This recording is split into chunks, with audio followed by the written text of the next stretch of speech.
Kabar duka kembali datang dari Kabupaten Biren Kamis 9 Juli 2020 sekitar pukul 10.00 WIB.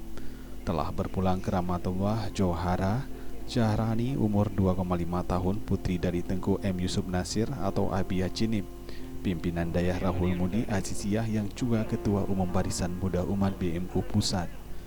Di rumah duka, ribuan pelayat memadati komplek Dayah Rahul Mudi. Mereka sedang menunggu proses jenazah untuk difardu kifayahkan. Hadir juga di antaranya beberapa pimpinan dayah, pengusaha dan pejabat pemerintah melayat ke rumah duka.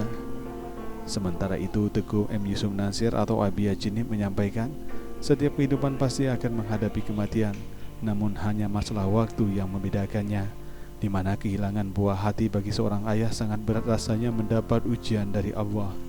Johara Jahrani umur 25 tahun, putri dari Teguh M. Yusuf Nasir atau Abia Cinip. Johara ditemukan meninggal dunia di dalam bak mandi oleh ibunya, sempat dilarikan ke Puskesmas Cinip, namun nyawa korban tidak tertolong lagi dan dinyatakan meninggal dunia oleh tim dokter. Menurut pengakuan Teguh M. Yusuf Nasir, selama ini Johara tidak pernah mandi sendirian, biasanya dia selalu mengajak bundanya. Jenazah akan dikebumikan di komplek Dayah Rahul Mudi Aziziyah Cinip.